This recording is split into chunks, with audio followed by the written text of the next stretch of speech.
Hello, my name's Nat. Let's see what's making news. A massive algal bloom in South Australia, which grew to about twice the size of the ACT, has locals and experts worried, especially because it's been months and it still hasn't gone away. Here's Sass. Yellowy sea foam and neon green water. You're looking at the impacts of South Australia's toxic algal bloom that, for months now, has been threatening the coast's ecosystem and killing marine life. You see, back in March, this particular algae made headlines as dozens of dead fish and foam washed up on shores, forcing some beaches to close. The bloom spread pretty far. While it was initially hoped the algae would go away come winter, things haven't gotten better.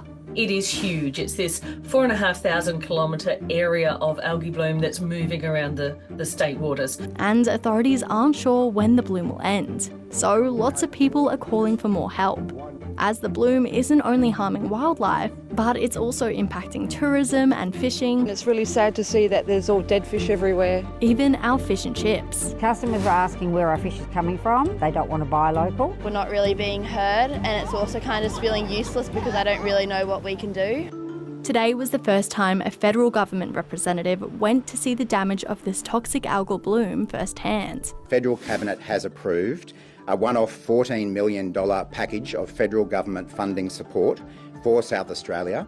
And communities are hoping it's the help they need to tackle the problem. Tasmania had a big state election over the weekend, but we don't have a clear winner just yet. The Liberals are on track to score 14 seats, but neither party has managed to score 18, which is what you need to govern in a majority. We must work together, respect the will of the people. There are a few seats still in doubt, but we'll have to wait until all the pre-poll and postal votes are counted to know for sure, a process which could take about 2 weeks. The Opals have taken home the big trophy at this year's Asia Cup. Australia win their first ever Asia Cup championship! Yes, it was a history-making game in Shenzhen, China. While Japan did level the scores twice during the game, the Aussies led at every break and ended up beating Japan 88-79. Now, how old do you think is old? Well, a new report has found out what most Aussies think. So, Ren, what did it say? Whoa, thanks, Nat. Okay, so guys, what age do you consider old? Probably about 50. 100. 96? 60. 80. I mean, Marika considers 40 years old. Yeah. Do you? Honestly, I kind of do. Okay, so that's what these folk reckon. But a new report by these guys has found that almost 1/4 of HR professionals classify workers aged 51 to 55 as older. It's a big jump. Because just 2 years ago, only 10% of recruiters thought that. Why do you think we're seeing this shift? That media push, to sort of put youth on a pedestal. Probably because of the newer generation coming into workforces.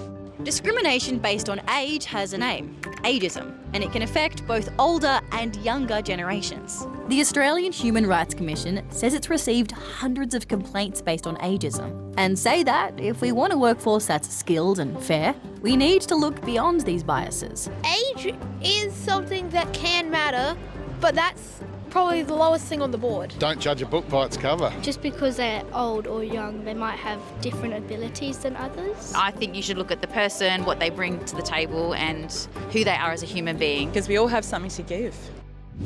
Now it's time for a part of the show I like to call Home Sweet Home. First up, to a seagull hotel in Norway, which was made to give seabirds a place to sleep that was out of the city centre, where they were being quite noisy and smelly. Yeah, just give them a safe haven to nest. And in recent years, locals have noticed bird populations here have been on a downward trend. So there have even been calls for the council to step in and build an even bigger bird hotel in the future. Now to a tiny capsule house, which is on display at the Museum of Modern Art in New York. This very small home was one of 140 which made up the famous Nakagin Capsule Tower in Japan, which was demolished in 2022. But this one, along with 13 others, were rescued to preserve the tower's unique history. And finally, to a new lion-tiger hybrid cub born at a zoo in Romania. As you can guess, it's a pretty rare combination, especially seeing as in the wild, these two species live on different continents. The zoo has named their baby liger cub Goliath. That's all from us today. We'll see you tomorrow. Bye for now.